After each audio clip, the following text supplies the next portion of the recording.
আর মানুষ দুটো জিনিসকে মানে কন্ট্রোল করতে পারে না বলেই কিন্তু নাম পায় না।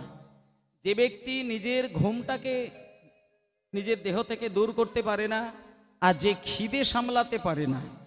অনেকে খিদে সামলাতে পারে না, খিদে পায় বলে আসর ছেড়ে দেয়, খেয়ে দিয়ে এসে আবার বসেন। আর অনেকে ঘুম তো অক্টোপাসের মতো জড়িয়ে ধরে, ঘুমের জন্য গিয়ে বিছানায় শুয়ে পড়ে। কিন্তু একটা কথা বলি, মানুষ না খেলে মরে না, আর মানুষ না ঘুমালে মরে না। নাম ছেড়ে দিয়ে যদি ঘুমাতে যায়, নাম ছেড়ে দিয়ে যদি খেতে চলে যায়, তাহলে একটা জিনিস আপনাদের বলে দিই, নাম অপরাধ কিন্তু হবে। এই যে আসনটা বসেছেন, এই আসন আজকে এই যে চিকের আসন, ঠান্ডাও হয়তো উঠছে আপনাদের বলে মনে হচ্ছে, কিন্তু অসুবিধে নেই, কোনো অসুবিধে নেই। ভগবানের কৃপা পেলে ঠান্ডা গরম সব কিছুই থাকে না। তাই জন্য একটা কথা বলি মায়েদের, আজকে যখন কৃপা হয়েছে আপনাদের, কষ্ট করে কয়েকটা দিন যেমন হরিনাম শুনছেন, আবার আগামী দিনগুলোও শুনবেন। অন্ততপক্ষে দেখবেন সারা জীবন যদি মুখে আপনার হাসি নাও থাকে, শেষের দিনে কিন্তু আপনার বদন ভরা হাসি হাসতেই হবে। কারণ যে ব্যক্তি সব কিছু জলাঞ্জলি দিয়ে ঈশ্বরকে আপন করেছেন, তাকে যদি সংসারে কাঁদতেও হয়, একটা দিন আসবে সেদিন কাঁদতে হবে না, সেদিন হাসতে হাসতে গোবিন্দ চরণে চলে যাবেন। আর এই দিনটার জন্য অপেক্ষা করে থাকবেন মায়েরা। অনেকে বলে, বাবা ভগবানকে আমি আর ডাকি না, আগে আমি ভগবানকে 3 বার সেবা দিতাম, 3 বার, এখন আমি সেবা দিই না। বলে কেন? না, আমার জীবনের দুঃখ ভগবান বোঝে না, আমি রাত দিন কেঁদে কেঁদে বেড়াই, ভগবান আমার চোখে জল মুছিয়ে দেয় না। একটা কথা বলি বাবা, ভগবানকে তুমি ডেকে যাও,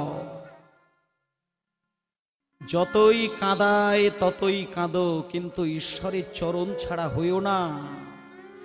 যদি তুমি কাঁদতে কাঁদতে কাঁদতে কাঁদতে তোমার সব কিছু চলে যায়, তোমার জাত কুল মান ইহকাল পরকাল জীবন যৌবন সবই যদি চলে যায়, তবুও তুমি চরণ ছাড়া হইও না। সেদিন তুমি দেখবে তোমার সকল কিছু জলাঞ্জলি দিয়ে যদি ঈশ্বরকে ধরে রাখতে পারো, একটা জিনিস কিন্তু তুমি পাবেই পাবে। সেটা হলো কি না, মরণকালে তুমি তোমার সংসারের চারিদিকে তাকিয়ে দেখবে তোমার সকল কাজ তোমার সারা হয়ে বসে আছে।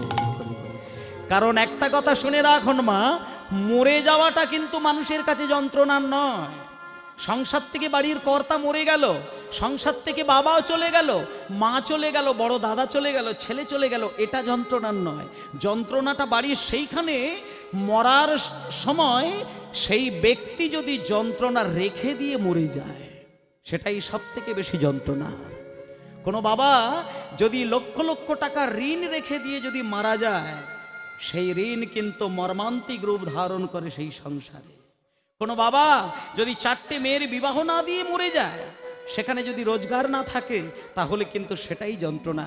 কিন্তু সব কিছুকে সামলিয়ে, সকল কাজ সামলিয়ে, সব দায়ী দায়িত্ব রেখে দিয়ে, সব কিছুকে সুন্দর করে সাজিয়ে দিয়ে যদি কোনো বাড়ির মানুষটা মারা যায়, তাকে কাঁদতে কাঁদতে মরতে হয় না, তাকে হাসতে হাসতে গোবিন্দ চরণে যেতে হয়। আর এই হাসতে হাসতে গোবিন্দ চরণ পাওয়াটা হচ্ছে ভগবানের অশেষ করুণা ছাড়া সম্ভব নয়। আপনি কটা মানুষকে দেখবেন মরার সময় চোখে জল নেই? কটা মানুষকে দেখবেন? প্রত্যেকটা মানুষকে আছে। আপনি বাড়ির সামনে সারাটা জীবন দেখবেন, বাবার মৃত্যু দেখবেন, মায়ের মৃত্যু দেখবেন, জেঠুর মৃত্যু দেখবেন, জেঠিমার মৃত্যু দেখবেন, কিন্তু প্রত্যেকটা মানুষের মরণের সময় দাঁড়িয়ে দেখবেন কত জ্বালা, কত যন্ত্রণা, কত কষ্ট সহ্য করতে করতে প্রাণটা বেরিয়ে যায়। কিন্তু হরিদাস ঠাকুর, মায়েরা শোনেন, আপনারা জানেন, যদি কোনোদিন পুরীর মন্দিরে যান, আমি বলে দেব, কোথাও যান না যান, সিদ্ধ বকুল গাছের তলায় 3 বার গড়াগড়ি দিয়ে বাড়ি আসবেন। সিদ্ধ বকুল, পুরীর মন্দিরে সিদ্ধ বকুল গাছের তলায় যদি একবার যাওয়ার সৌভাগ্য হয়, আপনি ওখানে একটু গড়াগড়ি দেবেন।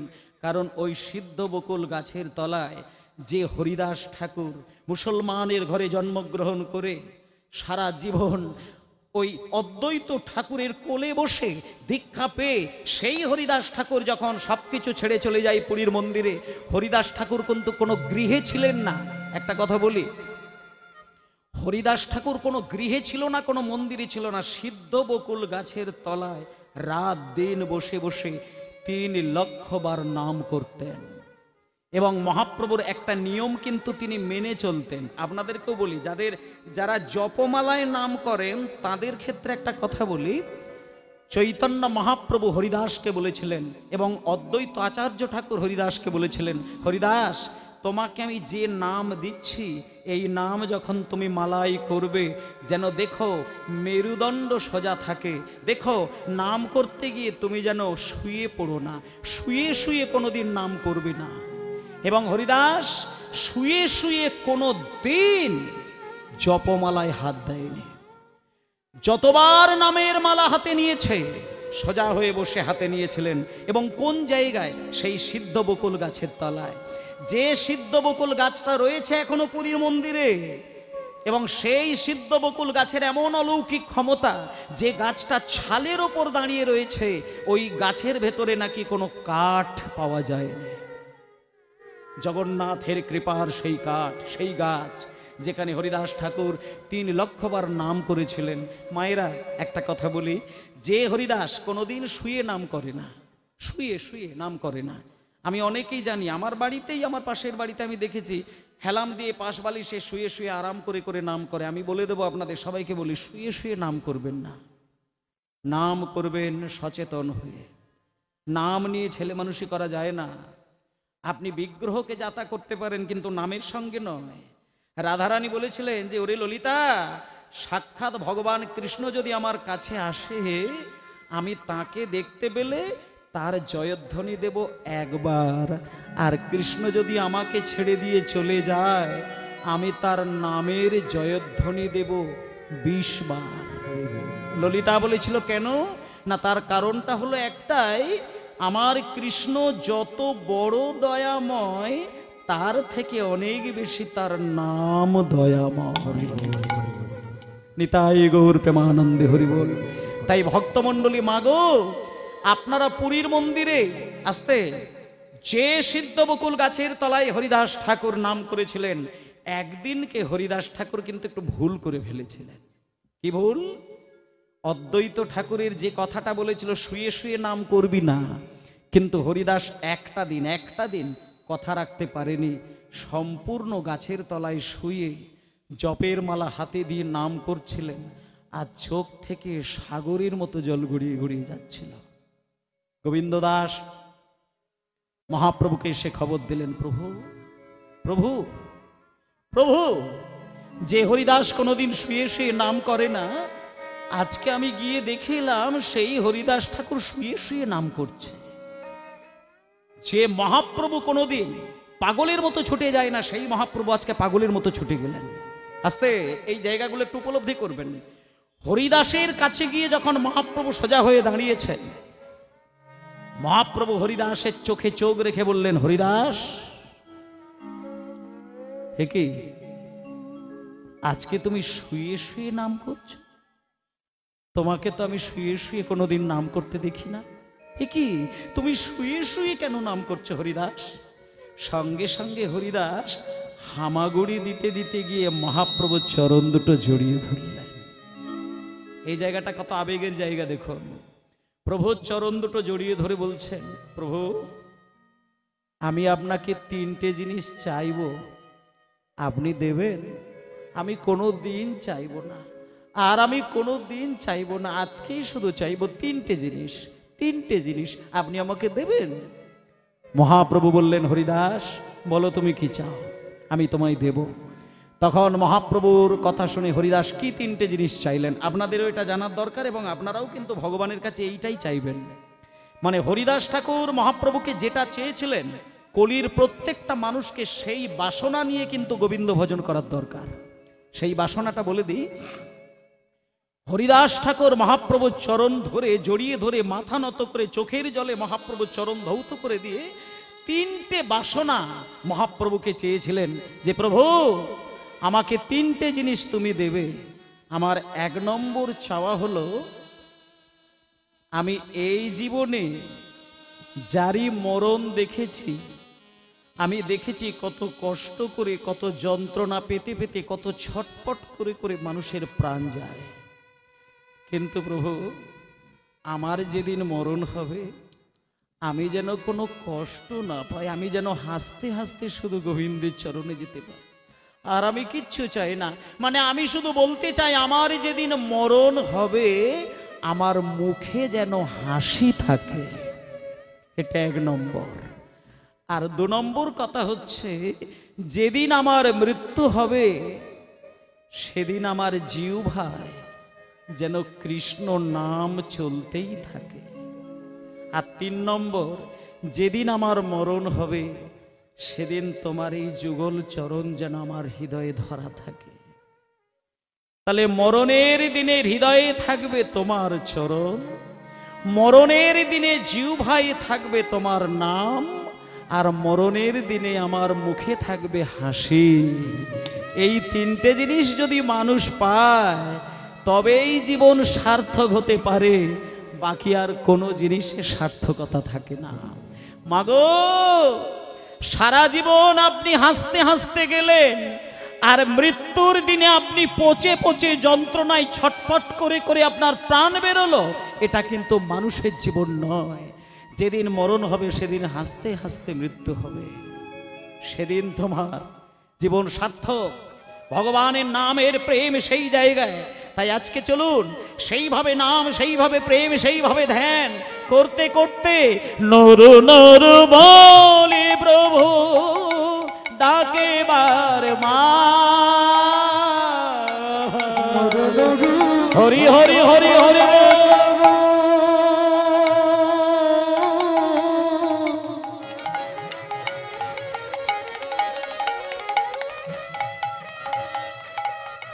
ডাকে বারে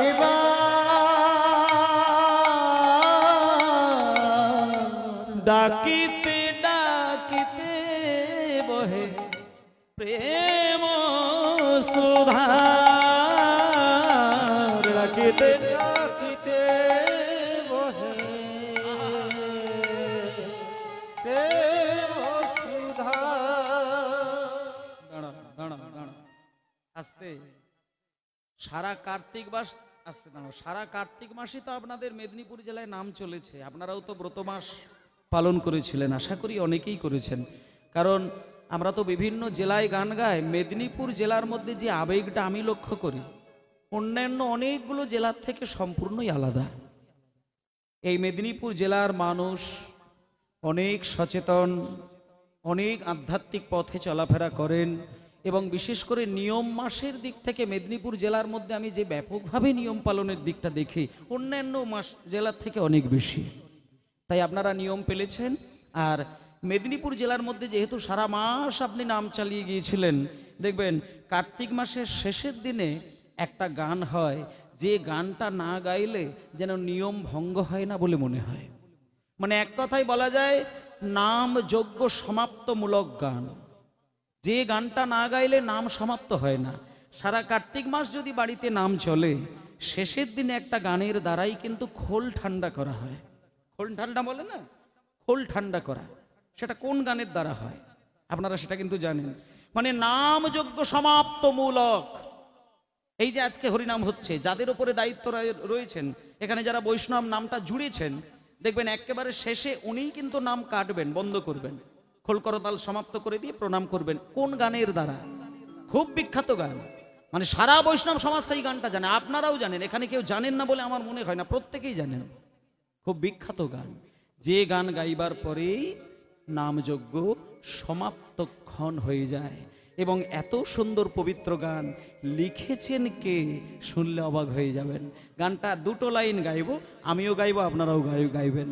হরি হরয়ে নম কৃষ্ণ যাদবায় নম, হরি হরি হরি বল কৃষ্ণ যাদবায় নম, হরয়ে নম কৃষ্ণ যাদবায় নম, হরি হরয়ে নম কৃষ্ণ যাদবায় নম, হরয়ে নম কৃষ্ণ যাদবায় নম, হরি হরয়ে নম কৃষ্ণ যাদবায় নম হরয়ে নম কৃষ্ণ যাদবায় নম হরি হরয়ে নম কৃষ্ণ যাদবায় নম আর গোপাল গোবিন্দ রাম শ্রী মধুসূদন।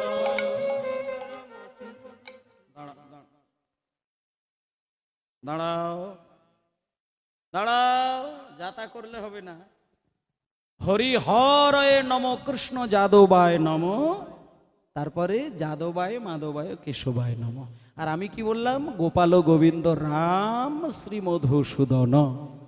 বলি একটা কথা, এইখানটা একটু আপনাদেরও পরিষ্কার একটা ধারণা থাকতে হবে। শোনেন, এই যে গানটা আমরা গাইছি না, যে হরি হরে নম কৃষ্ণ যাদবায় নম, আর ওই যাদবায় মাধবায় কেশবায় নম, এটা ঠিক আজ থেকে 400-500 বছর আগে এটা ছিল না। মানে এইটা আসলো কবে থেকে বলে দিই, চৈতন্য মহাপ্রভুর আমল, যেটা হচ্ছে ৫৫ শতাব্দী, হিসাবটাও বলে দিচ্ছি। ৫৫ শতাব্দীতে বৈষ্ণব সমাজ যে গানটা গাইতেন, সেই গানটা হচ্ছে হরি হরয় নম কৃষ্ণ যাদবায় নম, আর আমি যেটা বললাম গোপাল গোবিন্দ রাম শ্রী মধুসূদন। কিন্তু ঠিক ৫৫ শতাব্দী পার হওয়ার পরে ঠিক ১৬ শতাব্দী যখন পড়ল, ১৬ শতাব্দীতে এমন একটা শক্তির উদয় হলো বাংলায়, যে শক্তি আজকে আমরা সবাই মিলে কিন্তু ধরতে পেরেছি।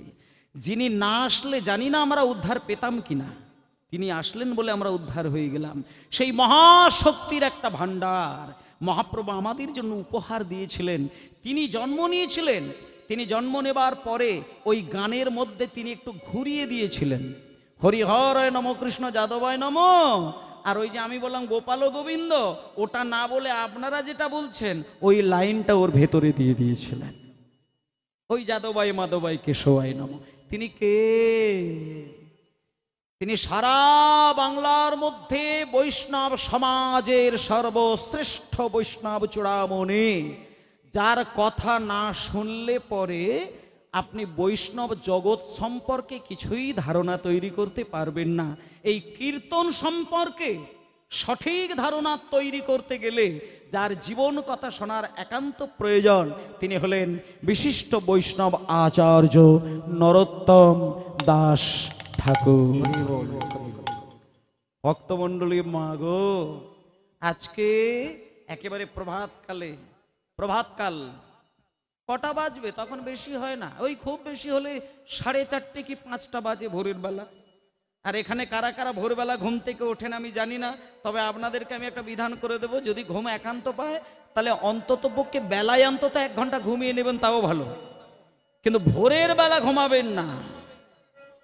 বিশেষ করে ব্রহ্ম মুহূর্তে মানুষ যদি ঘুমিয়ে কাটিয়ে দিন কাটায়, অনেক সমস্যা তার জীবনে তৈরি হয়। মানুষ ভোরের বেলা ঘুমায়, প্রভাতকালে ঘুমায়, ব্রহ্ম মুহূর্তে ঘুমায়, কিন্তু আপনার বাড়িতে যদি গোয়াল ঘরে গরু থাকে, আপনার বাড়িতে যদি ছাগল থাকে, আপনার বাড়িতে যদি পাখি থাকে, সেইগুলোর দিকে তাকিয়ে দেখবেন ভোরের বেলা কিন্তু ওদের ঘুমটা কিন্তু ভেঙে যায়। তাহলে সামান্য পশু পাখিরা ভোরের বেলা ঘুম থেকে উঠে যায়, তারা আর ঘুমায় না, তারা পরিষ্কার হয়ে যায়, আর মানুষ কিন্তু ভোরের বেলা অঘরে ঘুমায়। এটা করবেন না। ব্রহ্ম মুহূর্তে উঠে আজকে আপনারা কি করবেন? আজকে মহাপ্রভুর দিকটা দেখুন। মহাপ্রভু 5 জন অন্তরঙ্গ ভক্তকে সঙ্গে করেছেন। কি বললাম মা? একেবারে অন্তরঙ্গ ভক্তকে সঙ্গে করেছেন, তাদেরকে সবাইকে এগিয়ে দিয়েছেন, আর মহাপ্রভু পিছনে পিছনে চলেছেন। আর মহাপ্রভুর নাম করছে ওই 5 জন ভক্ত। তারা যেতে যেতে যেতে যেতে প্রভাতকালে সবাই মিলে ভজ গৌরাঙ্গ লহ গৌরাঙ্গ,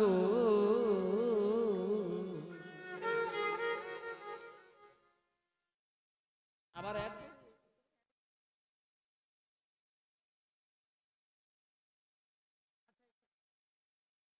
আচ্ছা, ভোরের বেলা গান হচ্ছে তো, মানে ভোরের বেলা যাচ্ছে, মনে করুন আপনিও চলেছেন, এটা মনে মনে তৈরি হয়ে যায়। মন আপনি মহাপ্রভুর সঙ্গে করে নিন, এখানে বসে আছেন এটা ভাবার দরকার নেই। আপনি যদি মনকে ওই জায়গায় দিতে পারেন, ওখান থেকে আপনি শক্তি পেয়ে যাবেন। মন দিয়ে সব আদায় করা যায়।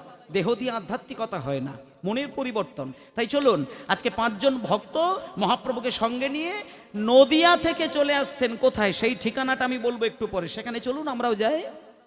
ভজ গৌরাঙ্গ লহ গৌরাঙ্গ কহ গৌরাঙ্গের নাম রে। সবাই মিলে হরি হরি বল। কহ গৌরাঙ্গ লহ গৌরাঙ্গের নাম রে। ভজ গৌরাঙ্গ লহ গৌরাঙ্গ কহ গৌরাঙ্গের নাম রে। ভজ গৌরাঙ্গ কহ গৌরাঙ্গ লহ গৌরাঙ্গের নাম রে।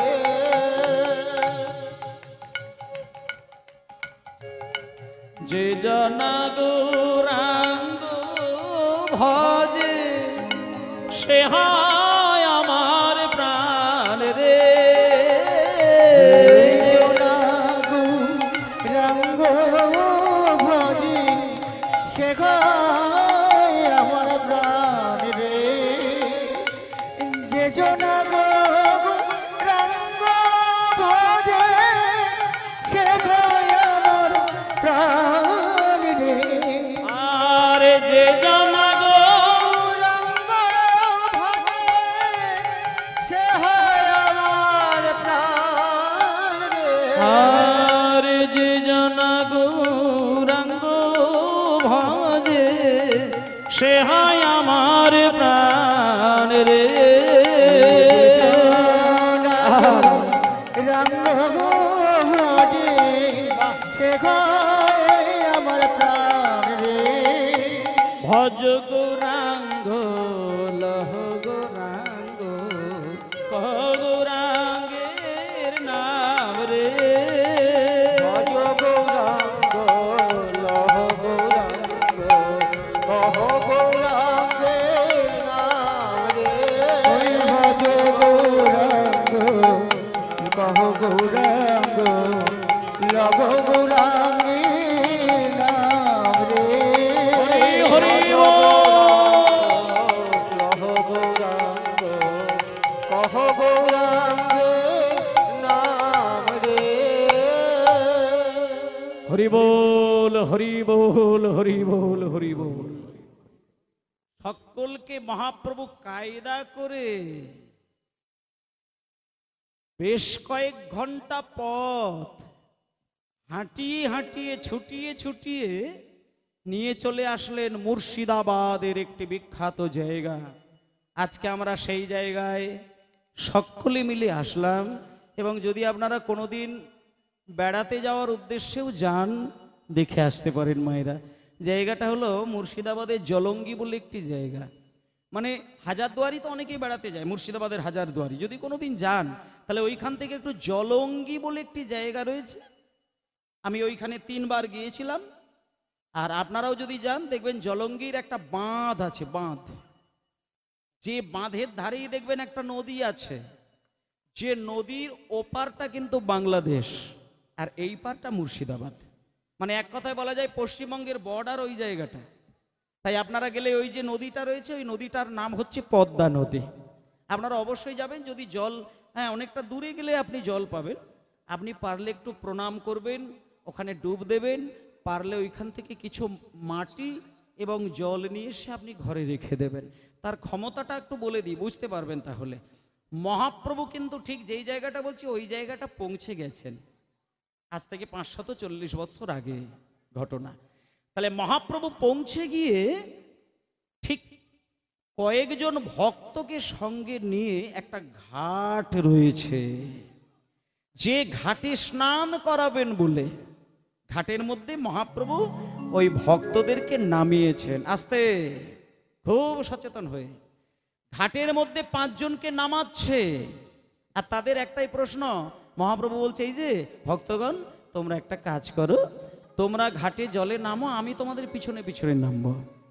মানে ভক্তগণ মনে মনে চিন্তা করছেন যে মহাপ্রভু তো এর আগে যখনই আমাদেরকে জলে স্নান করিয়েছেন, প্রভু আগে জলে নেমেছেন, তারপরে বাহু বাড়িয়ে আমাদেরকে টেনে নিয়েছেন।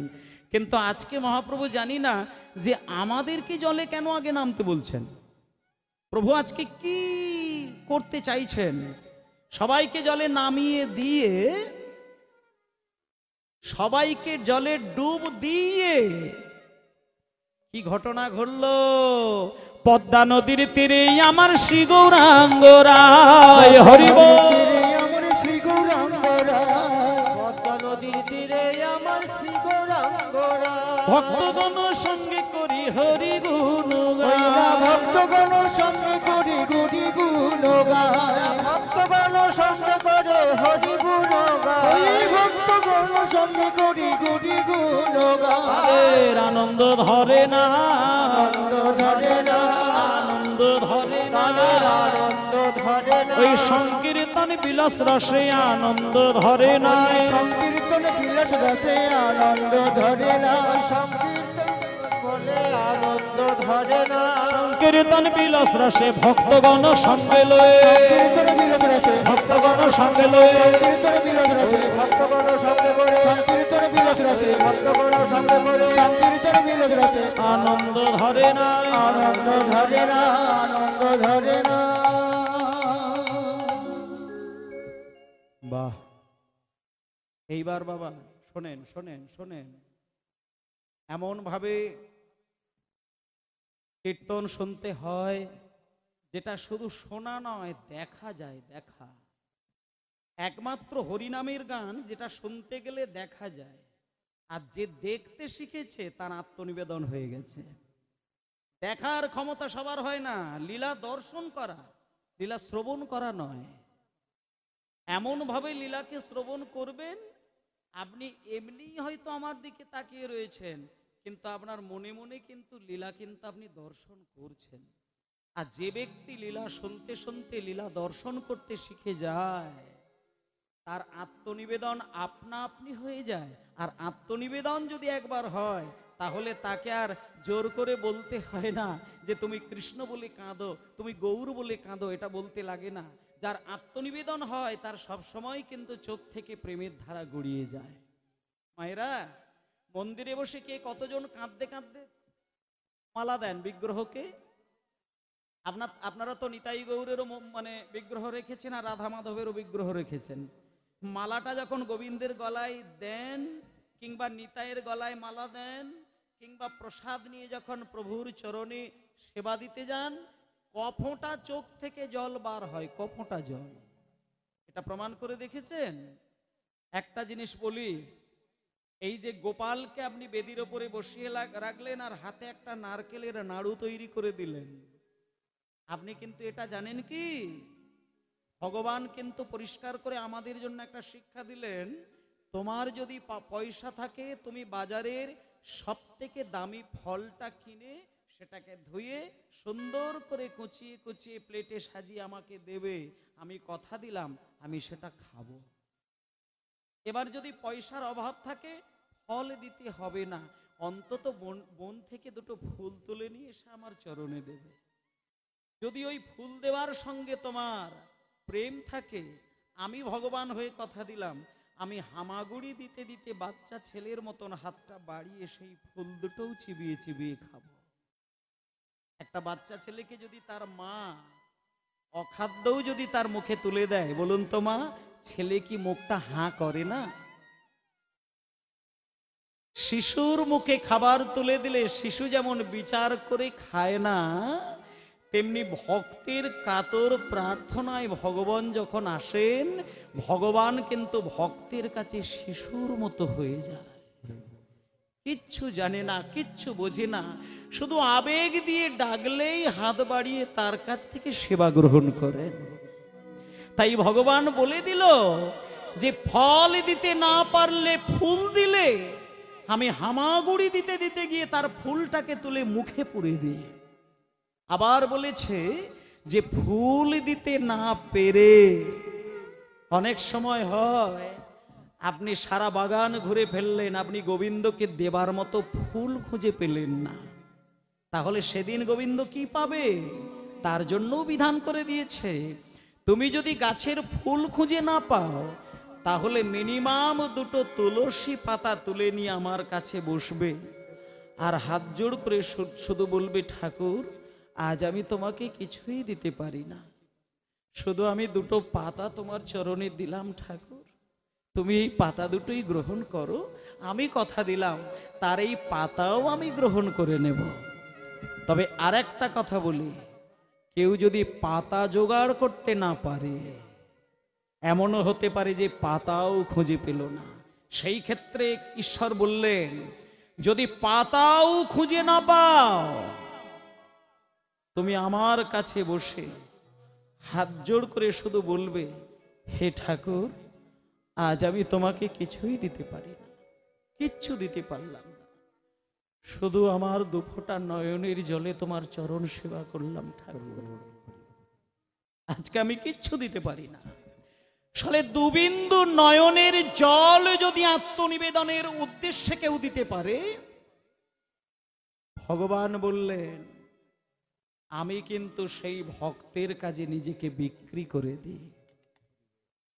ফল দিলে ভগবান খায়, ফুল দিলে ভগবান খায়, পাতা দিলে ভগবান গ্রহণ করে, কিন্তু চোখের জল দিলে ভগবান নিজেকে বিক্রি করে দেয়। তাই ভক্তমণ্ডলী মায়েরা, একমাত্র ঈশ্বরকে, একমাত্র ভগবান কৃষ্ণকে, একমাত্র গৌরহরিকে যদি তোমার হৃদয়ের মধ্যে পুষে রাখতে হয়, তাহলে ভগবানের সেবা দিতে গিয়ে দেখো তোমার দু চোখ থেকে যেন দুবিন্দু প্রেমের অশ্রু গড়িয়ে যায়। তবে মায়া কান্না কিন্তু গোবিন্দ পছন্দ করেন না। যে ব্যক্তি সংসারের কথা ভাবতে গিয়ে গোবিন্দের কাছে বসে বসে কাঁদে, যে ব্যক্তি গোবিন্দের কাছে বসে বসে সংসারের দুঃখের কথা মনে করে হাউ হাউ করে কেঁদে ফেলে, গোবিন্দ কিন্তু তাকে বেশি বেশি করে ব্যথা দেয়, বেশি বেশি করে যন্ত্রণা দেয়। কিন্তু সংসারের কথা নয়, শুধু ঈশ্বরকে পাবো, আমার ভালো থাকবে সেইটাই শুধু আমি জানি। যেমন রাধারানী নিজের দিকটা কোনক্ষণে রাত দিয়ে গোবিন্দকে বলেছে, ঠাকুর তুমি ভালো থেকো, আমি ভালো থাকতে চাই না।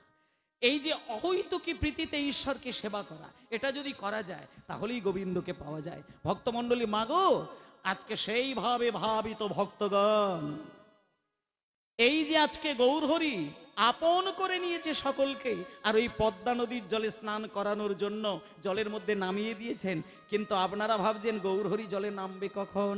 ওমা, ভক্তরা তো জলে ডুব দিয়েছে, সবাই ডুব দিয়েছে, সবাই সাঁতার দিচ্ছে, কিন্তু গৌরহরি সাঁতারও দেয় না, ডুবও দেয় না, জল স্পর্শও করে না, আর ঘাটেও মহাপ্রভুকে আর দেখা যাচ্ছেন না। উধাও। এতদিনে মহাপ্রভু এই কাণ্ড ঘটায় না, কিন্তু আজকে ঘটালেন কি? মহাপ্রভু তাদেরকে আড়াল করে, তাদেরকে জলের মধ্যে নামিয়ে দিয়ে, তাদের চোখের আড়ালে দুম করে ছুটে গিয়ে একটা জঙ্গলের ভেতরে একটা মোটা গাছের আড়ালে দাঁড়িয়ে আকাশের দিকে তাকিয়ে তাকিয়ে পাগলের মতো বুকটা চাবড়ে চাবড়ে কাঁদছেন। কার নাম ধরে কাঁদছেন? নর নর বলে প্রভু, হরি হরি হরি বল। নর